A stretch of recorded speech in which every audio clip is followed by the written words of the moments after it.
welcome back to Is This My Effing Life? We have Ooh. updates. So, basically in our last podcast, the Rockwall County News First Facebook page reached out to us.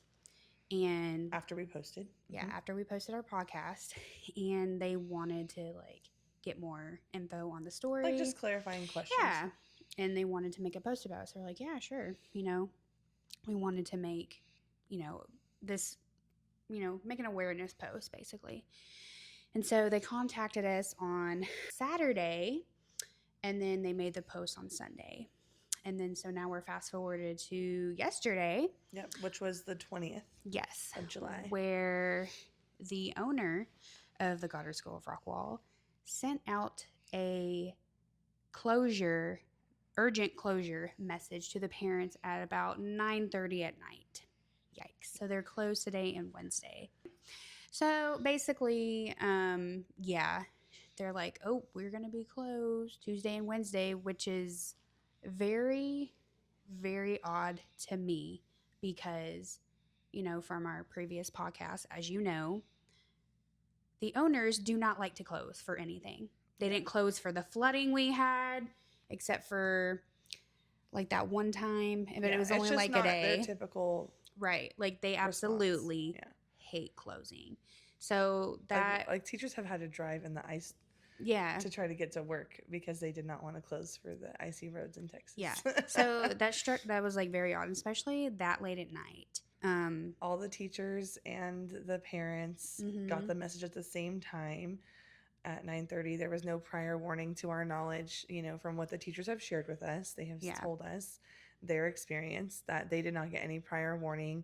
One teacher was even woken up, from her sleep and was like told, hey, did you know we were closing? And they're like, no. Yeah. And even the director didn't know, which I think is so suspicious. Or at least she's saying that she didn't know to other employees until like early in the morning this morning.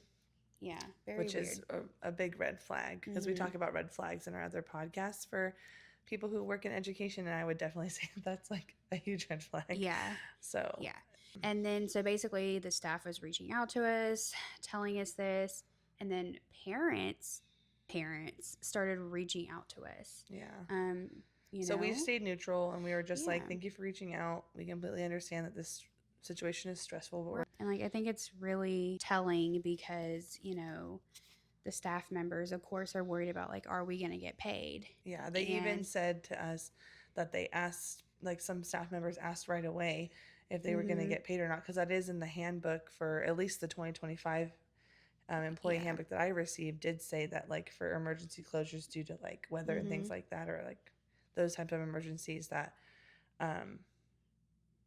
you would get paid. Yeah. So crickets. But there's been no response. And I think what the teachers are frustrated with that they've conveyed to us is that they knew because they were communicating with other parents that were sending in their concern response emails to that notification. They were getting responses back from the owner that late at night. But then once they immediately asked right after getting that news as well, but on their private internal direct messaging app, they she didn't acknowledge she any just of ignored them. No, that's not okay. Yeah, when you go in and it's unexpected and it's something that is uncomfortable for everybody and just all around not a great situation for everyone, you have to have a plan and at least try to communicate and say, acknowledge people. Right. And you should know automatically that your employees are going to ask for that because they have to take care of their kids and they have bills to pay. They have to worry about their benefits and healthcare coverage. So those are all things that are on their mind, and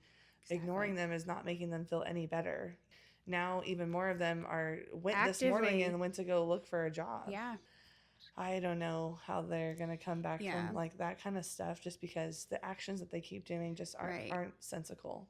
Yeah. And then when I was talking about just a little while ago, it's interesting that, they actually close because, she does not like to close. And so that kind of makes me feel or speculate, in my opinion, some info came in or something. Yeah, maybe some prelim results or something. Yeah. And then they were like, you got to shut down. They were forced to. Something happened that was the trigger to make them shut down. Yeah. And that's just just from like what it sounds like, Common and sense. yeah, and then like my opinion. So yeah, these are all our opinions, like we did, share before, and like a disclaimer in all of our videos. We'll put the same disclaimer up for this video. These are all just our own assumptions and opinions based off of what we know and what have been told, and we will clarify like things that we know that we've witnessed ourselves versus what teachers are telling us. So, right.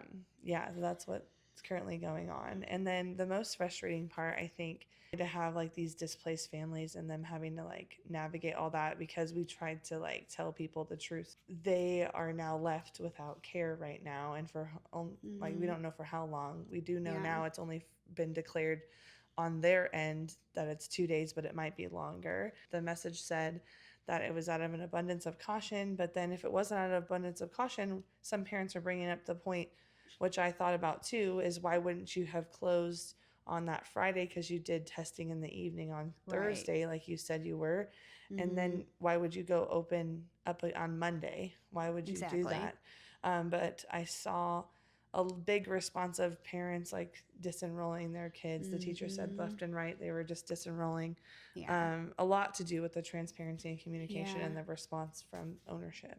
I'm like, why are y'all? Yeah, one parent why y'all reached out to me and gaslighting these literally parents? said they had a meeting with the director separately and stuff, and they were told like, oh no, that's old. No, it's all cleaned up. Or the parent even said, they were like, oh, it's just disgruntled employees. No, that's not it. No. Like, yeah.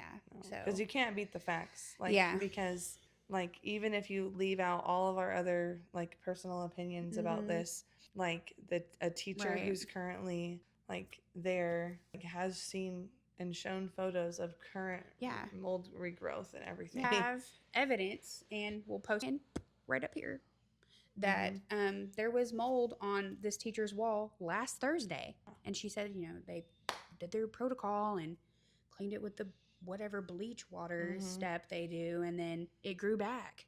So I'm like, don't sit here and gaslight. I don't know. I don't appreciate that. And we're not doing this to be like, we want to see people be successful. Right. We really do. Right. Because our friends work there. Yeah. And that's the whole thing, is like, we want our friends to like enjoy their work and enjoy the kids. And but like, we're not doing this to be like, we're doing it like, because so it's like, beyond that, we work there, like, and there's still families, our friends and our friends, our families are still there, and it's like nobody should be left without like child care stuff. It's like, but you can't be left in a position where that child's care is like unstable and unhealthy. And it's like, even though we haven't worked there, gosh, in what, like 9-10 months, it's like, I still feel like those kids were huge, and the families and the staff are like a huge part of my life. Like, the need is there. Like, we want child care centers to stay open, but they have to be run well and they have to be regulated. Like, we want everyone to be happy. And it's like, I just couldn't, we just couldn't like stand back and just like letting this keep happening. Yeah, because that's just not okay. Yeah. And that's where I get a little frustrated. I know that you were really frustrated by the fact that you heard that the director tried to basically say that we were making it up, or that it was based off of just us being disgruntled employees, or accusing us, saying that about us in the first place. Absolutely not. It's like, if you don't like me, you don't like me. So it's like, I don't care. I wasn't there for you to just like me. I was there to take care of your kids, the staff, each other. Like, that's what we're there for, and to take care of the families. I could care less if you like me or not. That's not what it's about. The kids, especially in like the infant and older baby rooms, and I left on good terms. Like, I really was leaving just because I just had a lot of stress going on, and the type of response they were giving for all of these things along my way there, it just wasn't clicking. And it was just constant tension and like fear of like retaliation and just like a hostile work environment, because she would constantly be on us. And that's why I find it really ironic that like that type of communicator that would like be on there religiously, spying on us through the doorbell, always like camera, is silent. Like, I said their silence speaks volumes, and it's your message is very clear. So that's where I'm at with it, is like, you're right, hired to care for these kids, and they're our priority, and that's how it always should be. I think one thing I want to say directly to anyone who is thinking about running a school or opening up a child care center, or is already in the process of doing that, please make the children your priority. Number one, do not, make only the money your priority and chase after that, because if you take care of your people, including teachers, parents, and the children, first and foremost, the money will follow when you have that environment that's like ideal, because people are seeing that healthy flow and that camaraderie, and people are craving that nowadays. They really are thirsty for like a safe space in their crazy world that we're in. And it's startling when it's affecting children this young. So just be a good person. Be a good person and have integrity. Like another parent said this in their message to me, like, that's what they were concerned about, is that they started to notice that the ownership did not lead with integrity, and that they had a conversation with them on Monday, and they were told, I don't know who in the office had said that to them, but they were told by administration figures that because they brought up the point, like, why aren't we closed on the Friday and this Monday today? Like, why are we still, if it's like risky, doing that? And they were told that, I quote, in them saying this, that they were essential workers, like, and they needed to give care to essential workers. And I said, why are we trying to put those taglines that we had for COVID onto this situation? They are totally different circumstances. No, you're like kind of brushing over the hazard that's within your own building. Those are not the same things. Those are not the same things at all. So I thought that was just a really weird analogy that they tried to, they're grasping at straws at this point for any type of thing. But I don't know. And a lot of the parents have said that it honestly, some of them who are more favored to be more understanding said, oh, well, it's just a little mold or like this or that, which I was like, okay. Yeah, they were more mad that the school was closing these.